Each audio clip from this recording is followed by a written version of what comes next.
मन को बरबस अंगड़ाई लेने के लिए मजबूर कर देते हैं, विवश कर देते हैं। ठीक उसी समय स्त्री पुरुष की स्वाभाविक कामनाएं अपने उरोज पर होती हैं,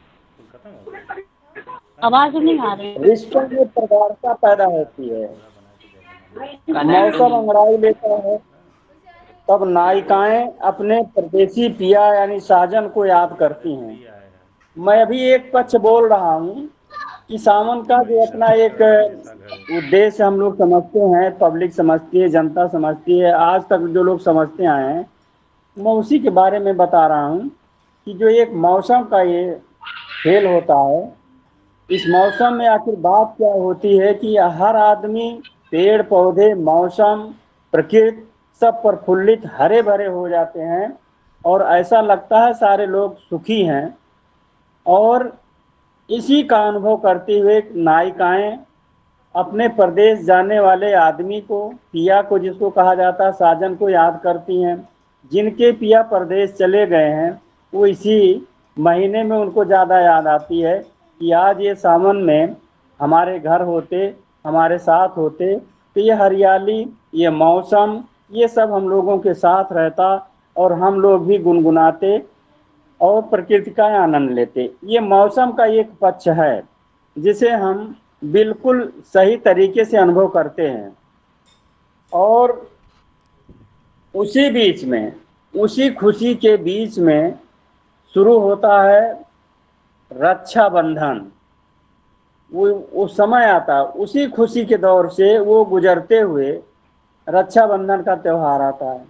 रक्षाबंधन में बहनें, भाई, पूरा परिवार उसकी तरफ आवाज नहीं आ रही है, आकर्षित होता है। आ रही आ रही आ आवाज रही आ रही है? आवाज नहीं आ रही। आ रही है सर, आ रही है। आपको थोड़ा सिस्टम थोड़ा उसको वैसा कीजिए आप अपना। आवाज तो आ रही है हम लोगों को। अच्छा, हमारी आवाज आ रही है? हाँ, आ रही आ रही आ रही ठीक है। आ रही है, अशोक जी की भी आ रही है। अच्छा, तो बहनें अपने भाई को कलाई में राखी बांधती हैं, एक माहौल बनता है उसी प्रकृति की तरह। जैसे प्रकृति एक रिश्ता बना लेती है, पेड़ पौधे होते हैं और मौसम उसी के हिसाब से पूरे मानवता को उद्वेलित कर देता है। उसी दौर में आता है रक्षाबंधन का पवित्र त्यौहार। महिलाएं, बच्चे, भाई बहन सब प्रफुल्लित हो करके बहनें अपने भाई को रक्षाबंधन के लिए बिल्कुल अपने तैयार करती हैं और खुशी खुशी भाई को जा करके, इसीलिए पवित्र कहा जाता है।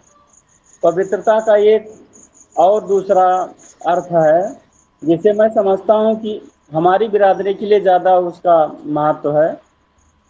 कहा यह जाता है अंग्रेजी महीने के हिसाब से, बड़े ध्यान से सुनिए, ये बहुत महत्वपूर्ण चीज़ है। हाँ सर। अंग्रेजी के जिस महीने में आर शब्द नहीं होता है, आप नोट करें, अंग्रेजी महीने के हाँ जिन अंग्रेजी महीनों में आर शब्द नहीं होता है, हाँ उन महीनों में मछली का आखेट बंद कर दिया जाता है, मछली का उपयोग बंद कर दिया जाता है। अब उसमें वैज्ञानिक कारण भी है। कहा यह जाता है कि अप्रैल के बाद मई आता, मई, जून, जुलाई, अगस्त, इसमें आर कहीं नहीं है। और अगर आर नहीं है तो इसका मतलब है कि इंग्लिश पीरियड जो होता है वो बड़ी समझदारी से बनाया गया था कि मछलियां इस समय अपने ब्रीडिंग में लगी रहती हैं और अंडे उनके होते हैं और उससे जो बच्चे होते हैं तब उसका पालन पोषण 3 महीने के अंदर हो जाता है। इसलिए वैज्ञानिक रूप से रीजनेबल ढंग से ये कहा जाता है कि सावन के महीने में हमें मछली का उपयोग नहीं करना चाहिए। इसका वैज्ञानिक कारण है। वैसे तो हम लोग ये सब चीज़ों से बहुत दूर हैं, कोई खाता है, कोई पीता है, कोई कुछ करता है, इससे कोई मतलब नहीं है।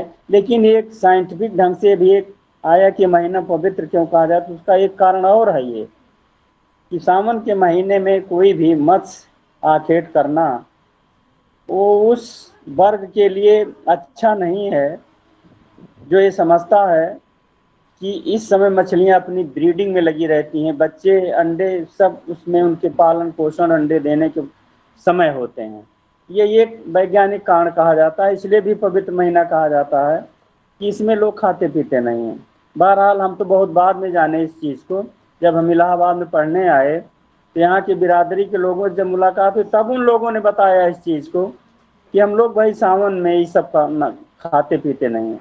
हम कहा चलो ठीक है। उसका कारण मैंने ढूंढा तो कारण मैंने ये पाया कि वही इस समय मछलियों का क्रॉस ब्रीडिंग और उन अंडे देना और उनके पालन पोषण के महीने होते हैं। ठीक है, आगे हम ये बताते हैं आपको कि एक सब्जेक्ट ये भी है हमारे इसमें विषय में, हालांकि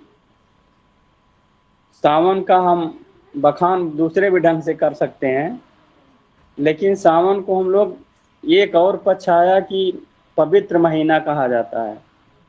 तो पवित्र महीना किस रूप में है मैंने बता दिया कि एक तो रक्षाबंधन होता है, रिश्तों का पवित्र बंधन होता है, वो चालू हो जाता है और वहीं से सारे त्यौहार शुरू हो जाते हैं।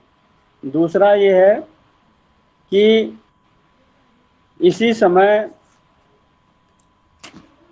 हमारे यहाँ कांवर का एक सिस्टम होता है कि वो जाते हैं गंगा जल ले करके जगह जगह शिवालयों पर, शिव मंदिरों पर चढ़ाते हैं। इसलिए भी कहा जा सकता है कि लोग पूरे सावन भर गंगा जल चढ़ाते हैं, मंदिरों में जाते हैं, शिवालयों में जाते हैं, इसलिए भी कहा जा सकता है। हालांकि मेरा व्यक्तिगत रूप से इन सब चीज़ों से कोई नाता रिश्ता कभी रहा नहीं है और न मैं कभी जाता हूँ, न अपने घर वालों को भेजता हूँ, न लोगों को उत्साहित करता हूँ कि आप लोग इस सब जगह जाइए। क्यों? दूसरा पक्ष ये है कि जब हम इन सब चीज़ों की तरफ ज़्यादा बढ़ते हैं, हालांकि मेरे बचपन में ये सब व्यवस्थाएं थी नहीं, बहुत कम लोग चले जाते थे उधर छत्तीसगढ़ के आगे, उधर झारखंड का इलाका है, हमारे यहाँ से लोग गंगा जल लेकर के उधर जाते थे। बिरले कोई आदमी, उनका एक प्रण रहता था कि हम अब की साल जाएंगे, तो बिरले कोई आदमी जाता था, उसकी कोई भीड़ भड़का नहीं होती थी, कोई इस तरह की बात नहीं होती थी, न इतना इंतजाम होता था। लेकिन बात क्या है कि जब से संवैधानिक व्यवस्थाएं बदली, ओबीसी एससी के अधिकार उनको दिए जाने लगे, उन अधिकारों का फायदा लेने लगे और जागरूकता उनमें बढ़ने लगी इस बात के लिए कि हमें शिक्षा चाहिए, हमें रोजगार चाहिए, हमें हेल्थ चाहिए, स्वास्थ्य चाहिए, हमारे बच्चे मेडिकल में जाएं, डॉक्टर बने, इंजीनियर बने, प्रोफेसर बने, टीचर बने, वैज्ञानिक बने। इस तरफ जब हमारे लोग बढ़ने लगे, डिग्री कॉलेजों से लेकर के यूनिवर्सिटीज़ तक, तब लोगों के कान खड़े हो गए कि अब तो ये जाग रहे हैं और इनको किसी ढंग से इस रास्ते से हटाया जाए। तो उसका सबसे अच्छा तरीका, बड़ा सीधा तरीका, बहुत मंद गति से और बिना समझे बूझे इस नासमझ ओबीसी एससी को बनाने के लिए इन्होंने सोचा कि इसको क्यों ना एक आंदोलन का रूप दे दिया जाए। तो कांवर एक आंदोलन का रूप दिया गया। मैं कारण बता रहा हूं क्यों आंदोलन का रूप दिया गया। आंदोलन को रूप इसीलिए दिया गया कि इनके छोटे बच्चों से लेकर के सयाने बच्चे, बूढ़े, लड़कियां तक सब कांवर ढोते नजर आएंगे, ये बम बम भोले बोलेंगे और उसी धार्मिक कर्मकांड में, उसी धार्मिक क्रियाकलापों में लगे रहेंगे और साल भर उसकी तैयारी करेंगे। ये भूल जाएंगे कि हमें पढ़ना लिखना है और पढ़ने लिखने से हमारी भलाई होनी है, विकास होना है, विकास के रास्ते खुलने हैं। वो सब भूल जाएंगे, उनको रास्ता बता दिया जाए।